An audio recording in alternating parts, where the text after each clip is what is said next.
Hello, hello, and welcome to Climbing Sideways, a fun little podcast where we have honest conversations with real humans about balancing work, life, and everything in between. I'm your host, Adriana de Cervantes. In today's episode, you'll hear my conversation with my friend and fellow Pratt grad, Arturo Olmos. Arturo is a Mexican-American director and photographer based in Texas, working on assignments and projects worldwide. Today's episode is a touch longer than our other ones have been, but I thought you guys deserve to hear all the stories. All right, let's get into it. Here's my chat with Arturo. Okay, now we get to say hi for real. It's so good to see you. Likewise, it's been a little while. It's nice to see you. I know. I was trying to think the last time I saw you was when I was in Houston, maybe? Probably. And we went for lunch? Yep. Okay, honestly, I wanted to start with a huge, heartfelt thank you. We have known each other for a really long time, but, tend to fall in and out of touch. But every single time that I have reached out to you, whether it was for like Texas recommendations or to ask for a photography favor or anything, you always say yes when I pick up the phone and call you. And this included, right? This is a huge favor. I'm like starting this new thing, and I'm just so grateful that you were willing to like hop on and do this thing with me. Well, absolutely. Definitely not a favor. Definitely it's my honor to do this with you and for you. And I'm excited. Me too. I'm super pumped because you're the first person who I'm interviewing that came up in the same industry as me. So excited to see where this interview goes because I know a little bit more of, the back end of what photography is like. And also it's just funny reflecting back on meeting each other back in Brooklyn, circa 2010 or whatever. And, we're on this art school kid to adult in the real world journey. And I remember meeting you in a friend's apartment, just like drinking cheap, shitty beer. Absolutely. Yeah. Okay. Because the world is such a crazy, insane, and overwhelming place right now. And I don't want to be someone who puts out content that feels tone deaf in the wake of everything that's happening. I'm asking for people to start with bright spots. So tell me about something good that's happening in your life right now. There's a few good things. I'm an optimist. So truly in the wildest way, even when bad things are happening, I will still find a way to understand why it happened. And it's usually for a good thing. I have been a little busy despite a little slump. I mean, the freelance life is always ideal for me in that I'm willing to starve to do what I love. And that means taking, the slow times, in stride. And so I just came back from Amarillo, really wonderful assignment for a magazine called Texas Monthly. Sometimes when I shoot stories for magazines, they remind me of why I get to do what I love and why I do it. That story was inspiring recently. And then shortly right before that, it was a massive job that we had to say no to. And it's always the weirdest thing, but the most positive side I could see in that is that my agent and the producer had my back the entire way. And to their advice, they said, they're setting you up for failure if that's what their budget is, and we have to say no. Yeah. What was the story for Amarillo that you were excited about? I don't know if I can say entirely what it was, but in short, it was a teenage kid that's going pro in his journey in sports. Cool. And it was exciting because, some magazine assignments, I just go and I take a portrait. But a lot of my assignments for Texas Monthly, I get to go and be curious, and I get to dig a little bit, respectfully. But, a lot of it was going to like his home, where he grew up with his mom and his dad and meeting his little sister. And it becomes so much more about just the pictures, and you realize that the story is special. So yeah, that was really, really exciting. Amazing. Okay. Are you ready to jump into all the other questions I have for you? Yeah, absolutely. Okay, cool. What did you want to be when you were a kid? Did you always want to be a photographer? Or was there something else when you were younger? It's funny. I feel like my earliest memory of wanting to be something was to be a police officer. Interesting. Yeah. I've thought about it over the years on why it was that I wanted that. When we're kids, we know why we want certain things, but we don't entirely know until we're older who we might have been and who we've become. And I think it was always just coming from a place where I wanted to help people. And I always saw as a kid that like these people helped. And so I think that's what I wanted to be when I was a kid. And as I grew older, I got to see my own mom and how she was always helping people. And I realized that there were lots of different versions of being able to help people. And I was inspired by her to eventually do what I do now, which is not just, my career, but in my free time, helping people when I can. And that's definitely where my heart is at. That's amazing. So then how old were you when that changed, when you decided you didn't want to be a police officer? Well, I think that when I was in middle school, it shifted, or maybe even younger than that. I remember my earliest memory when I paired technology as a tool for doing something that inspired me. My parents are both migrant farm workers, so a lot of their lives, they've always just kind of saved money and tried to give us the best life they could. And when Windows 95 came out, my mom didn't even know how to use a computer, but she knew this was a tool that I needed. And so I had to kind of figure that out and learn how to use a computer.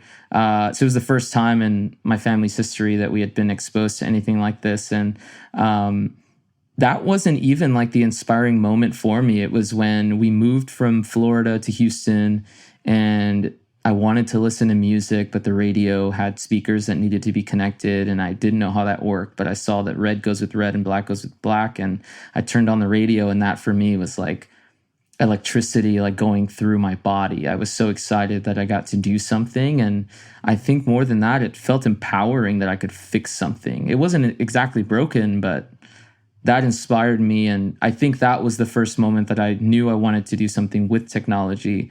And it wasn't until middle school that I was given the opportunity to work with XL1 cameras. And I had the dream to, be a film director and a photographer. And I quickly realized that that was going to be a much steeper hill to climb. And so I realized through photography, I could develop my own voice, and I always felt that that would be the stepping stone to my end goal, which is to write and direct my own films. And so it's been a really beautiful journey of kind of doing both since college. And every year it feels like I'm doing more and more film work. And during the pandemic, I decided to buy my own cinema camera, which kind of felt a little risky considering a lot of people weren't working. And I was fortunate enough that I was safe and I was smart in how I did business and was still able to do work. And that was one of the best decisions I ever made, was to buy my own equipment. Amazing. I don't think I realized that the film and video piece came into it so early, right? Because we were in the photo program together. And that's definitely one of my questions on here, was like the shift from just stills into video.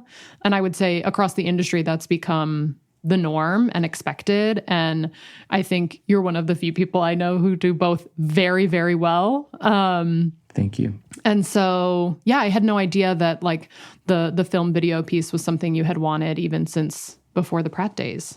Mm-hmm. Yeah, I would never argue that they are the same. I think sometimes people confuse that they can both be done on the same set. I think a lot of it was easier for me to adapt in advertising and commercial work, because you'd always have some kind of friction of, stills team having dedicated time for shooting and video team having dedicated time for video. And so I always framed it when I bid on jobs that if the team was the same team, communication was more streamlined. You had a director that was shooting stills and had a DP that could hold the video camera and, do their job. then there wasn't fighting for time. We'd oftentimes be working side by side. And if there was something that was dedicated for stills, we wouldn't have to worry about, video ready to run out of the gate on the next shot because they already had organized time. And so when I figured everything could be more streamlined because it's all under the same team, it was easier for me to, win jobs against other people that were bidding on the same jobs. And but the true beginning of being able to build a portfolio where I was doing both is by taking a chance. I took many chances, and the first one being buying that cinema camera. I had to learn an entirely new ecosystem, and I had to learn how to color grade, and I had to learn sound design, and all of these things, again, felt risky because I wasn't necessarily getting jobs. But I realized that the problem wasn't that I had all of these tools and I wasn't landing ad jobs as a film director. I remember it was my mindset. I needed to figure out a way to still shoot these magazine stories and incorporate video. And so one of my favorite shoots that I've done in a while was for Texas Monthly, and it was to shoot Friday Night Lights. It was essentially this football coach that had, coached in so many various levels, but they wanted stills. They wanted me to photograph this coach and his team. And I thought, wow, how cinematic. Friday Night Lights, high school football is massive here. And so I asked them, hey, I know this is your budget, but I want to shoot video too. I have all the equipment, so huge cost savings there. You don't have to rent any equipment. And I'll shoot it all. And, they politely were sorry, we only have budget for photos. I said, okay, no problem. I still shot film. I still shot video and decided to cut something up. I paid out of pocket to one of my friends to do color and sound design. And it's still one of my favorite assignments because they didn't ask me to do it and they couldn't pay me to do it. But I realized that if I did it myself and they still said no at the end of everything, I had an amazing portfolio piece to use when I'm bidding on other jobs, for advertising or commercial work. And so at the end of it all, I sent them the low res of the pictures. And the low res essentially, for those who don't know, is a lot of like what you shot in the shoot. But like, say, for example, if I shot 2,000 pictures, then they're getting 200 images to look through so that they can use to place in the magazine. And then they would send me a high res order so that I could retouch the ones they want, and then they can use them in the magazine. So I sent them the low res, and then I sent them also a surprise link, which was to the video that I'd shot. And, I say this proudly, not like bragging or anything.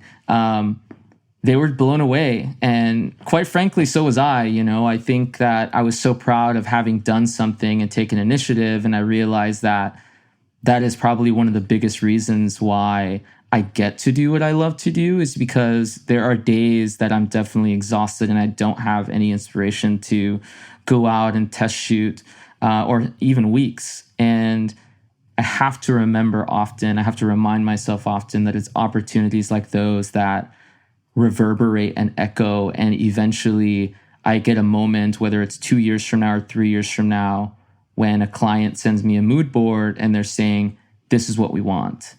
And I think to myself, whoa, that was something I shot 2 years ago or 4 years ago just because I wanted to. And that's what got me a job, and that's what's now, paying my rent or, getting me through a tough 2 months, for example. Yeah. I feel like, I know what we see on social media is often not the depiction of reality, but you from the outside look like you are always having so much fun, and you always really, really like put your heart and soul into what you're making.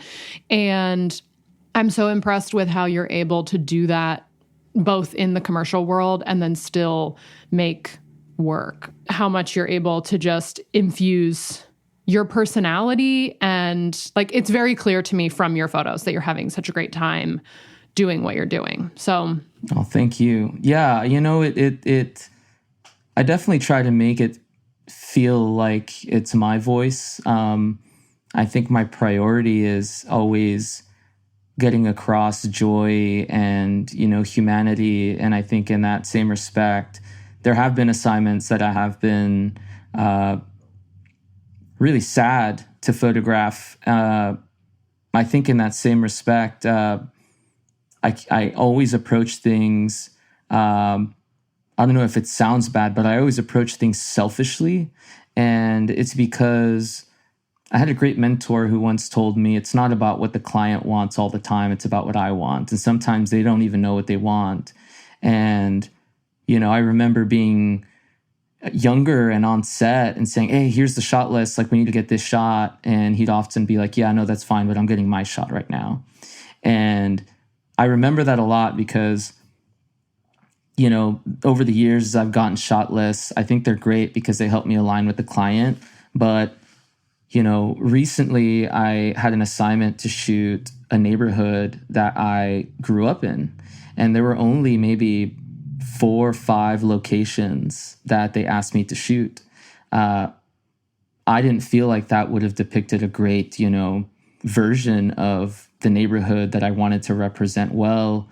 And so something that they expected me to take 2 days shooting, I decided to take 4 to 5 days shooting.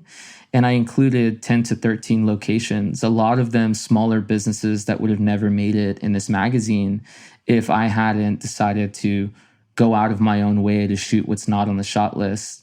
I think that's what I mean by selfishly. I think that I want to bring my own view and opinion to it. And a lot of that optimism that I talked about earlier.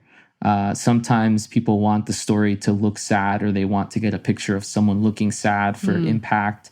But that might not always be the case. I could see selfish there, right? That whole like what I see and what my vision is might be even better than what the client wanted. And I love conceptually thinking about it as equally as important. But I think beyond selfishness, to me, what you're talking about is actually integrity in the work. And I think that's also really unique. And brings me to something else I want to touch on. It's a little bit out of order, but this feels like the right time to ask it. One of the other things I have found really interesting about your journey is your very intentional choice to leave New York City. And so that assignment that you're talking about, being in a neighborhood that you grew up in, I'm assuming that's, Houston area. I think you've done this interesting opposite thing where so many people are like, got to make it in New York City, got to make it in New York City. And you did that first. And then you were like, all right, I'm going home. And so can you talk about what that has been like for your career? If, how did leaving the New York City metro area impact? I know for a little while you were doing half and half, right? You were splitting time between Texas and New York. Yeah. So I think a lot of it kind of goes into perspective considering, my family, and my resources. When I decided to go to art school, my parents were kind of blindsided. I think they thought, well, you already graduated high school / community college, because I went to both at the same time. They were kind of just like, oh no, like now you just find a job. What do you mean you're going to art school? And so I sold my car and I sold all my musical equipment. I think I had like $2,000 cash, and I didn't know that I could move into the dorm before my financial aid kicked in. And so I stayed in a hostel in Chinatown. And I have a picture of what the room looks like, and it's like the size of a closet. Like all of my luggage fit inside the room, and it's $50 a night. And I was on my own. Like, my parents had never been to New York. They don't really know what to look for. And I'd only chosen Pratt based on the brochures that we got in the mail. And so a lot of my decision to go to New York was to go to school and to figure out my career, and the end goal was always to move back to Houston. I didn't know how that journey would go, but I knew for sure the goal was always back to Houston. And as I started working in the industry, I realized that most of my clients were flying me out for work. And I was saying yes to everything that even I didn't want. I like honest work. So even if it was, photo assisting jobs with photographers who were horrible or, never paid or paid really late, I was still saying yes to those jobs because I had a free day. And I realized I was just spinning my wheels, and I would get home, say for a day or two, then I'd fly out. And I got to a point where I didn't need to be based in New York anymore. And so it felt like a gamble anyway that I cut it. But, my little brother at the time was 3 years old, I believe, and family's super important to me. And I didn't want him to grow up not knowing who his brother was. And so I decided to move back to Houston. And, it was right before the pandemic as well. And I realized that in New York, my resources were also more limited. Most of my work was being shot in studios in terms of my own personal work and my own ways of putting together, say, a deck for a photo shoot for a client. There were always locations that didn't feel like life was happening there all the time. Mm-hmm. And when I moved to Texas, all of a sudden, New York and LA became the same distance for a lot of my clients. And for a lot of my clients, they don't know how big Texas is. So they asked me to shoot in Dallas and Austin, thinking it's, just a short 30-minute drive. And so in a weird way, it felt like the world opened up a lot more rather than being at the bottom of this really long little tube. And they had, and so I was so grateful that I got to do a lot more, not just in my career, but I got to do things that I loved for my own mental health. I got to go camping. I got to, ride bikes in out in nature. I was riding bikes in New York, but I was always, in the concrete jungle, as they say. And it was fun, but it wasn't the same. And for me, nature's so important, and it resets me the same way that my family resets me.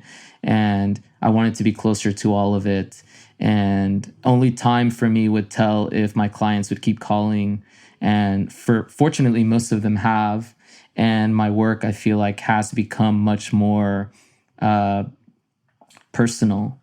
I feel like a lot of my time in New York was a lot of studio photography, a lot of, going to entrepreneurs' offices for, say, like Fast Company and setting up a backdrop and shooting it. And I'm grateful for that work. I think it cut my teeth into understanding lighting really well and people. I think the biggest challenge, of course, is how are you going to humanize the CEO that's making, say, millions or billions into appearing to be a human with feelings that cares about his employees or cares about the economy or cares about other countries.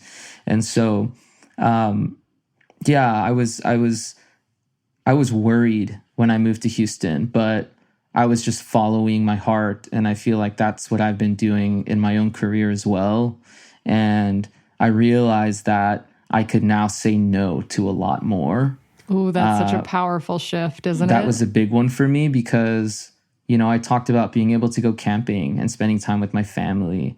And, I met my now wife in that transitionary moment when I was moving back to Houston. And so, I'm very grateful that I made that move. I'm very grateful that I'm closer to my family and that I met my wife.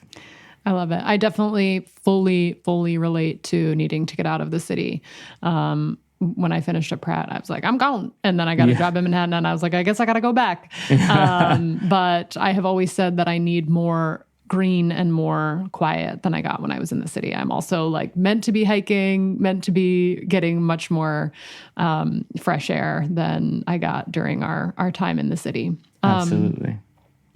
Okay. I do want to take a minute to talk about the Pratt Art School era.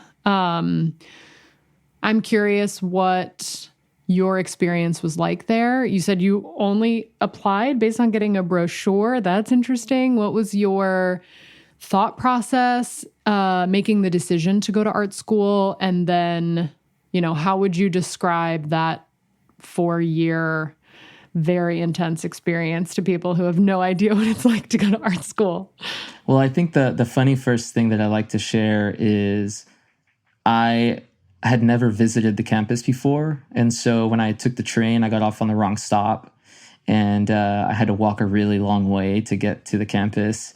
And but before that, when I had applied and gotten accepted, there was the reality check of how is this going to be paid for. And when they told me that I wasn't going to get financial assistance, I remember driving and I had to pull over, and I was like in a Sonic parking lot, like almost in tears, that the reason I couldn't, pursue my dreams was because of money. And I thought that was so unfair. And so I called the financial aid office, and I got to talking with a woman, and I can't remember her name right now. And she said, let me call you back. And so she did call me back, and she gave me a massive scholarship, and I don't know how she did it. But I always am kind of perplexed because many years later, she was arrested for smuggling money from the financial aid office. What? I don't know if you remember when that happened, but I do not. I know nothing of what she you're was talking writing about. herself checks. And so somewhere maybe she did the same for me. Who knows? But that's a story for another day. I am definitely going to need to do a deep dive on that. Thank you so much for that little nugget of tea.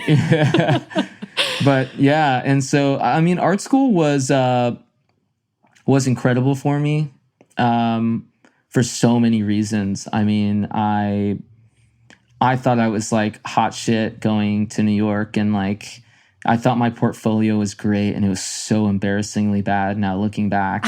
And there was a lot of humbling that happened for me there. There were also a lot of like cultural awakenings for me in terms of realizing I grew up as this like ignorant kid who had a vocabulary that needed adjusting. I had so many gay friends, as you know, Pratt, so many gay friends. And I insulted so many of them because I would say things that I didn't know were not okay to say. And that was really special for me because it meant I was surrounded by friends that were willing to correct me. Yeah. And that weren't willing to just cast me aside because they assumed that I was a bad person, And so I think I learned so much about myself as well. I had a really inspiring thesis called The New Manual of Nude Photography, and I was roasted almost every time I presented my work because... Really? Well, yeah, I'm a Mexican-American straight man in a school, with a lot of women and a lot of gay men, and the male gaze was something that I had to completely understand in my work and push against and challenge. And so, as my work began, it was mostly nude women naturally because that's what I was drawn to. And because I was challenged by my classmates and my professors, I began to challenge myself to widen the spectrum. I mean, the reason why that project began in general was because the original manual of nude photography was a 200-page book, and it was all women. And it was photographed by 2 men. And so it made me feel like I was a part of something much bigger than myself to photograph, gay couples, trans people, people who had top surgery, friends in school that are transitioning or were transitioning.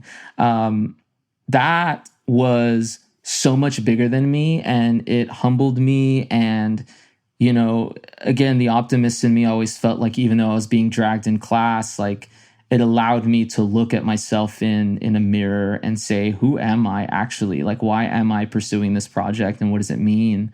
And so it was like also my love letter to photography. Yeah. I think that, being in art school, I realized that what inspires me more than anything is actually illustration and painting more than photographs. I realized that I'd rather look at less pictures because we're already surrounded by so many pictures all the time that I feel like illustration and painting is a little bit more interpretive for me, and I can be inspired by that.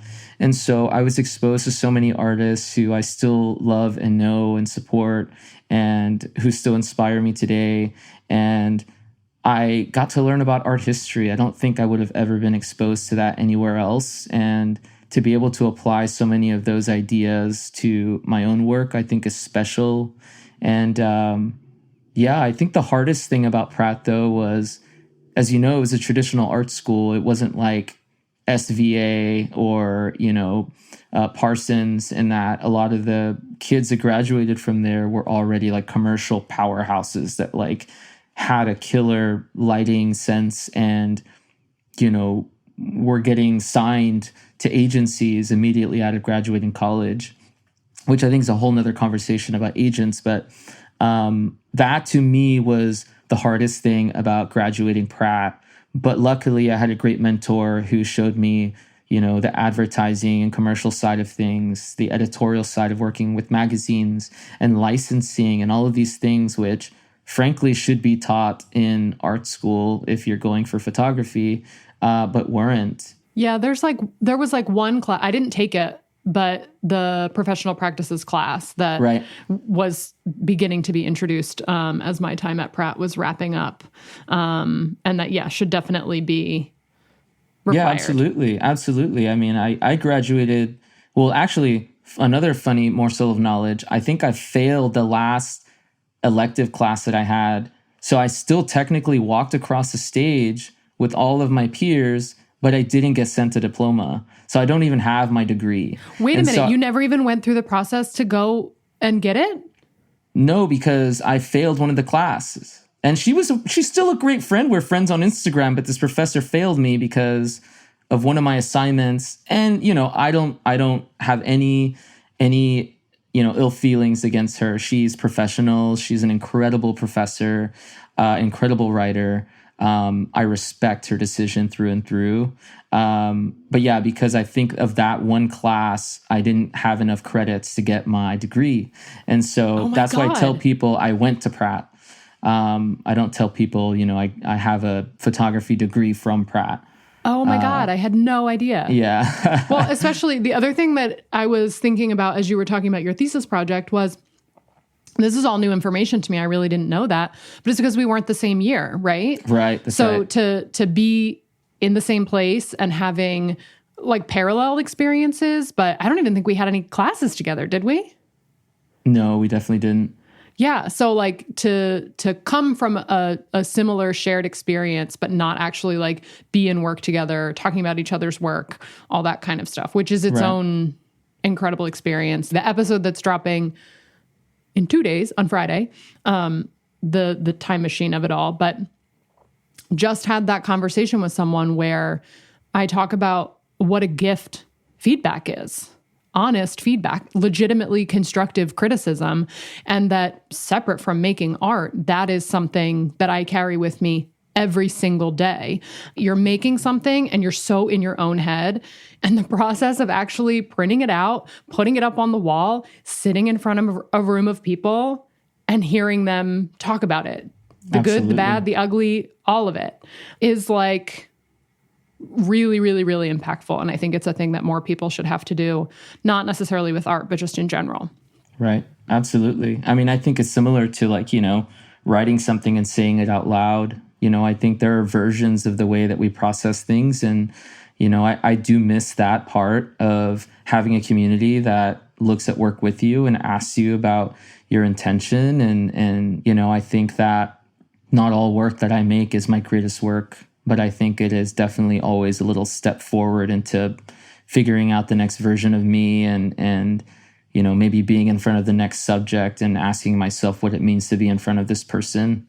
I have so many crazy stories of different celebrities and different moments that I've had where it's kind of just that similar to like the Ratatouille moment when he eats the food and he's kind of goes back in time to him as a child. And I think some of those moments are really fun to have because they remind you of what we're talking about in terms of digesting something and figuring out what it means, what that moment means, and what you're going to say with your tools, whether it's, with your camera or with your backdrop or with your direction. Yeah. Amazing. All right. And the industry has changed so much. Circa, I finished 2013, which means you got out of Pratt 2014. So I do think of this podcast and this platform as a way to sort of demystify things for folks. So if someone's coming up right now, do you think that the art school piece is necessary? Is it a nice to have? Because there are plenty of people who are finding their way into this industry without that formal education. But I'm curious what your thoughts are on how necessary it is. I like this question because every few weeks I have friends or family that say, hey, my kid wants to be a photographer. Or, to adults that decide, hey, this is something I love, something I'd want to do as a career. I have two versions of the advice that I give. One is harsh advice and the other is a little kinder. Give us both. Okay. My harsh advice is, if you want to make a living and you have a family and it's something that you love and you're excited about it, you have to be honest with yourself how important it is to you that you're willing to struggle a lot in order to get to a point where you feel like you have even a little bit of success. I was lucky that I did a lot of my struggling, and every now and then still do, but I did most of my struggling when I was younger, when the risk was a lot lower, where if everything fell apart, I could go back and live with my parents. And so I tell most people, don't do it if you want to do what I'm doing. Mm-hmm. It's really, really hard. But not only that, I think that you have to wake up every single morning with an insane drive to compete against, some of the most incredibly talented people, some of them that, are my mentors or, that I see in bids that I'm bidding against, and I can't even believe it sometimes. My harsh advice is don't do it. It's really hard. And as you said, it changes every day. And, I think that while a lot of people are horrified about AI, I think that if you're already worried about AI, you've already lost. Don't do it.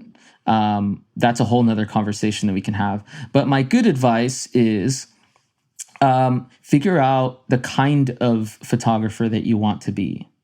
I think that there is a massive industry if you want to say just be a wedding photographer, or if you want to be a headshot photographer for schools and just have many clients that way. I'd say definitely do it. Right? Like there's 100%. Yeah. 100%. I think there's a world where people like that kind of work. And it can be confused, right? I think that people who like that kind of work, it's consistent and they can do it, and there's like a system that's there. But sometimes people get distracted because they'll look at something like my portfolio and they'll say, oh, wow, well, I want to shoot Shaq. And they think that it just means that somebody's going to put you in front of Shaq and like you get to shoot Shaq. But like, having experienced the same feeling when I worked with my mentor, like he'd be photographing like very famous people. And I thought, well, I could do that. Mm-hmm. And I remember that's one of my dumbest thoughts as like a kid getting into the industry, was that I could do that because I wasn't there when he was, grinding 20 years ago to get to this place where a photo director called him and said, hey, we want you to shoot this cover. Yeah, the connections are such a huge, huge piece of it. Right. I guess to put it simply, if I could do it all over, I might have not chosen Pratt because it was a traditional art school.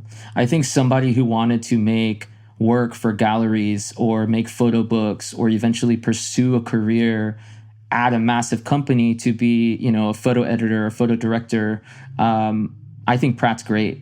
I think if you wanted to do something more along the lines of what I'm doing now, I would say, SVA or Parsons, who have always been a little bit more driven to photographing that kind of work and giving you better advice on licensing and how to organize, your archive and things like that.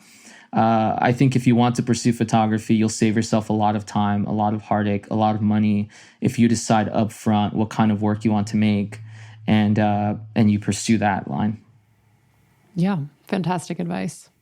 I mean, one of the many reasons that I'm making this podcast is because exactly what you just described. I chose Pratt and went to Pratt and invested a lot of time, energy, money there just because I like taking pictures, not because I knew, anything else. Right.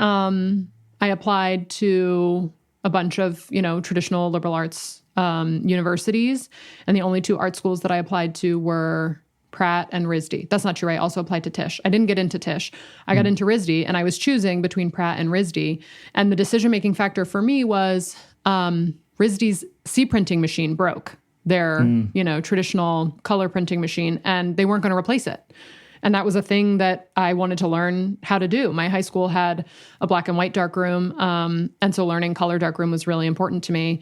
And then also after some other weird experiences in Boston, I realized that that area was not my favorite. And so New York City and Brooklyn specifically was calling my name more so than Rhode Island. So, but again, at 17, 18, that is probably not the best way to make a decision about where you're going to spend that time and energy. Yeah, I think my year was the last year to use the C color printers at Pratt. They discontinued, unless they started back up again. But I remember very specifically it was the last year that they were doing the C prints. That makes me so sad. Which is so sad. It's tactile and it's a really beautiful way to get your eye trained to color differences and balancing. And I still apply all of that same color Me too. to my work today. Me too. Yeah, I'm a total color nerd. We could go on a whole tangent about that. We probably don't need to. Okay. So I am trying to capture the sort of paths that people take, right? So we talked a little bit about you being an early tinkerer with audio and computer tools. But I also want to hear about any other jobs that you had when you were younger. And I'm thinking about calling this segment The Resume, a little bit ironically. But would you tell me about any jobs that you wouldn't necessarily put on a resume? Well, this one's funny because this one is like some of the first ever paid jobs that I had gotten. And I had met this guy and he was like, I own a few clubs. And so he would pay me $100 cash and I would go and take pictures of people at the club. And so some of those early pictures are still kind of fascinating to look back on because it's people shaking their butt and dollars up in the air. And I'm thinking wait, wow. Dollars? A strip club or a No, regular it wasn't club? A full-on strip club. It was just a regular club. People were clothed. But I was not even of legal drinking age, but they would give me drinks and pay me $100 a night. And that was it. It was it was so late too. It was such bad pay. I'd probably go home at 2 a.m. But yeah, it was that was an interesting one that I definitely do not put on my resume. Those photos will need to see the light of day in another 20 years when you're Absolutely. older and you're I just need the kids today to know what the club in New York Yes. City looked like circa, 2011. I'll make you a little photo book just Yes, for you and I'll please. send it to you. Yes, please.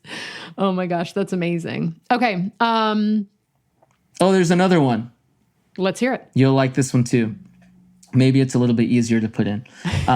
So when I was about 14 years old, one of my first jobs was delivering fireworks. And it was in a U-Haul truck, which is extremely illegal because you're supposed to be marked with explosives and such. But my cousin had done it the summer before. And he said, hey, there's this guy named Dewey. He's a really old guy. And he likes hiring people like us to drive these vans around and deliver fireworks to the different stands in I think this was in the Woodlands. And the reason he really loved me was because I was bilingual and most of his labor workers were all illegal Mexican guys. And so he never trusted them. But I'm like, dude, I'm Mexican. You're insulting me by saying you don't trust them. He's like, well, I need you to tell me what they say and this and that. And long story short, I was driving these U-Haul trucks at 14 years old with no license, and it was extremely illegal because it was not marked with explosives. And so we would fill these vans up and deliver them around town. And so what was really fun about that, I got paid pretty decently for being 14 years old, and I would just blow all my money at the Guitar Center because I would finish my job 2 hours early. And he would call me and say, hey, where are you? Because he would give us a map of the different points that we had to deliver to. Oh, I'm at this point. And I would lie to him and tell him that I still had, another 2 hours. Done. Oh, yeah. And I would just be at Guitar Center shopping and you were getting paid guitars. Hourly? It was definitely hourly, yeah. Amazing. But it would be, I think it was 6 days a week from 8 a.m. to 8 p.m. And then I'd only have one day off, which was probably a Sunday. Oh my gosh. Oh yeah. And then you talking about Guitar Center made me realize you also have many musical talents, and we didn't talk about those at all. Not exactly. I mean, I still play, and I had been in a few bands, but I think lately it's just more with my brother-in-law. He's a country musician, so every now and then I'll play with him. And then, you know, if he invites me, then sometimes we'll do like open mics in town. But yeah. I love that. All right. I got to ask, you have some very impressive celebrities in your portfolio. Any stories you want to share being on set with them? Take us behind the scenes a little bit. I like telling people about Travis Kelce because I photographed him before, you know, he was in a relationship with Taylor Swift. I like talking about him because that was for Men's Health, and it was another example of me shooting video even when they didn't ask me to shoot video. I like to finish early with celebrities. I don't like to take up their entire time. I already know that it's kind of like they probably don't want to be there a lot of the time. So I think they gave me 45 minutes or an hour with Travis. That would never happen today from how famous he is now. But he was already very famous, a very successful guy. And I think I finished within like 15, 20 minutes with him. I thanked him for his time. Very, very lovely person. And it was the only time that I was done early with the celebrity. And he said, no, let's keep shooting. And so he was having fun. Yeah. Well, I think also it's just it's really telling on who he is as a person. Like I've seen this in other things as well, that he's very collaborative and he's extremely present. I could say the same thing about Shaq. Extremely present. But yeah, so we ended up shooting for a whole hour with Travis because he kept having ideas and wanted to do more stuff. And I think that was commendable. I love telling people about that because, you know, celebrities are busy. They have things to do, or maybe, you know, their ego gets in the way and they're done after 5 minutes, even though they told you you'd get 20 minutes. With Shaq, actually, you might not know this, but it's one of my favorite achievements. When I shot Shaq for New York Times, I had a dream the night before that I would ask my assistant to wear a suit and a cowboy hat, and that he would be handing Shaq a shoe. The story was that Shaq was going to be taking over the Reebok basketball, you know, division, and was really going to just turn it up for Reebok, and they were going to take over. So I had this dream the night before that this would happen. And then I woke up in the morning and I was like, what if it's me? I know exactly the photo that you're talking about. Okay. I was like, what if it's me in the picture? Like, is that just like crazy to put myself in my own work? And I hated the feeling that kept creeping in, that it was like, I hate being in pictures, by the way. That's why I'm behind the camera. I think that's true for a lot of us. Yeah. But I'm 5'2", by the way, for those who can't tell how short I am in my voice. And so to be next to Shaq was incredible, of like a size difference. And so I wanted this metaphor of this like small businessman handing over this empire to this giant. And it felt even worse to even submit that to New York Times, thinking, what are they going to think of this picture? And the photo editor called me and said, who is this guy in the picture? And you said, it's me. And I was like, oh, yeah, I forgot to include that in the description. That's me, but it's not supposed to be, you know, Arturo Olmos with Shaq. It's supposed to be, you know, a business person handing over this like empire to Shaq. And I was so surprised that they ran it. And till this day, I still cringe that I'm in the picture, but it's like, it's amazing, kind of incredible that I dared myself to do that. And so that's another fun one. Amazing. Yeah. Amazing. My next question is, what's next? We've been using this term, metaphorical mountains. And as someone as successful as you are, what do you see as sort of the next step in your journey? Well, I can answer your question because my goal in life is to give back and do a lot of good in the world. And I know that this thing that I love to do will take care of me and my wife and my family. but I want to do a lot more in the world. And so my end goal in life is to be an entrepreneur. And so I'm inspired by, say, for example, I mentioned Shaq earlier, but his drive and his entrepreneurship is inspiring to me. What Mark Cuban is doing is inspiring to me. And so in the past few years, I've branched out from just the work that I do into investing in other companies. And so one of those companies is a motorcycle shop called 72 Performance. And they had an amazing product. You know, they're making amazing motorcycles that are absolutely stunning, but they didn't have the means really to like scale immediately and photograph them and make videos and start a YouTube channel and all these things. And quite frankly, I've never done that for myself, but I understood how these things worked and I wanted to do it for this company. And so the other business that I started is called Seafood Studio. And I actually collaborated with another Pratt friend. Her name is Rachel, and she is absolutely talented. And we were inspired by fruit stickers. And so a lot of the inspiration for the design on that business is revolving around kind of the fruit sticker idea. And so that one for me is really exciting because I've priced myself out of my local market, but I still really love working with chefs and with restaurants in my area. And so what I decided to do was create what is a little bit like a retainer business, essentially, where if they sign on for a year or two, then they can have me come in for, say, once or twice a month, depending on their budget. And I would make work for them, photos, videos, and I would advise them as well. It's very clear that it's not a social media company. Mm-hmm. What it is I'm trying to bring what I provide for massive advertising clients, you know, all of my knowledge and my equipment to these smaller business and being able to give them better marketing materials to use on their platforms at a much lower cost. That's been really, really exciting and rewarding for me to grow, and also to grow something that isn't like my name.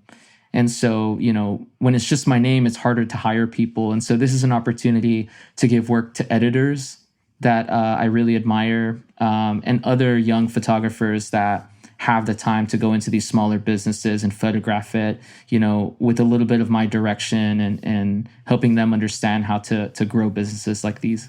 I love that. Is that where a lot of the food content has been coming from? The briskets look so delicious. Studio. That's amazing. Also, it's funny. You just said something about like you want to be an entrepreneur. You are 100% an entrepreneur. You run your own photography business, and now we're doing these other two things on the side. That's not like you want to be an entrepreneur in the future. Like you are 100% an entrepreneur. Aspiring for sure. Okay. Tell me about a project or a moment that you're super proud of, and it doesn't have to be related to photography. It could be literally anything. I had one recently, and I remember telling my wife and my mom about it, but it kind of ties to a question that I asked a local business. I was working on this campaign for a company called Homebase, and we were interviewing local businesses. You know, one is like a hat maker, another one was a baker. And so I sat down with this baker, and I asked her, do you have a moment where you feel like you made it? And she says that every day that she wakes up and she sees her employees and she knows that, like, you know, she's able to give them a job, that she feels like every day she made it. And so I started thinking about that a lot and thinking about how I feel like maybe someday I would have made it, or if I have already made it. And it's kind of changed my world a little bit into finding the wins almost every day. A moment that I feel like, hey, I'm making it. Like this is what it feels like. And the most recent one was we just moved into this house and my mom is in the kitchen cooking with my wife. And I'm walking outside because I was probably cooking outside. I probably had the grill going, but I was looking at my mom and my wife in the kitchen on their own and thinking, wow, this is it. I'm the luckiest guy in the world. And it almost makes me want to cry now thinking about it. But aww. Yeah, that was really special. And I think about that, especially lately. But I've been changing my perspective a lot in that regard to, again, the optimism, right? Like, I think that positive attitude is always helping me make better decisions as well. And also chess, because it helps me think ahead a lot. Oh my God. Yeah. We will continue that conversation. at some point, but I need all the tips. My 10-year-old is getting really into chess, and now I'm trying to play. And my only goal, truthfully, is to like keep up with him as he progresses. Like he's already better than me, but no one else in the house plays. And so I just got to keep at his level. Congratulations. It rewires your mind to making decisions in your future, like many moves ahead. You know, you think about consequences and what all of those are going to lead to. And the better you get at chess, the easier it is to think about this. I never thought about it as a lifetime tool like that. Absolutely. Okay. Anything else you want to share? Life, work, trying to balance it all? Things we should know about Texas? You always give the best Texas recs. Yeah. I mean, I think that a big part of my life in the past, actually since I moved back to Houston, has been involved in the food and beverage industry. One of my first assignments when I came back to Houston was an assignment on how chefs do Thanksgiving differently, which was so perfect because it was, about diversity. It was about food. It was about, people. And so ultimately it was chefs that do everything except the traditional turkey, for Thanksgiving. And so through that assignment, I had met so many chefs and business owners that I'm still friends with today. And a lot of them became my clients. So aside from most of the work that is in my portfolio, that is a massive part of my life, is going and supporting their businesses. Working with Southern Smoke Foundation has been an absolute massive joy for me. And just keeping that a part of my life, I think, gives me a lot of purpose and a lot of joy, and allows me to feel grounded again every now and then. Thanks so much for listening to Climbing Sideways. If you're on Substack, follow us there, climbingsideways.substack.com. And of course, we're on Instagram and Threads at Climbing Sideways Pod. Arturo's work can be found at arturoolmos.com. You can find Seafood Studio online at seafoodstudio.com, but that's spelled SEEFOOD. And you can check out 72 Performance's newly revealed Anwar motorcycle at 72performanceusa.com or on Instagram at 72performanceusa. Shout out to Zubin Hensler, who does all the mixing and original music for the show. This podcast is totally free, but since we're brand new, please subscribe, share, write us a review, let us know if you want to be interviewed, send any of your questions, and we'll be back in a couple of weeks with another conversation. Thanks so much. Bye.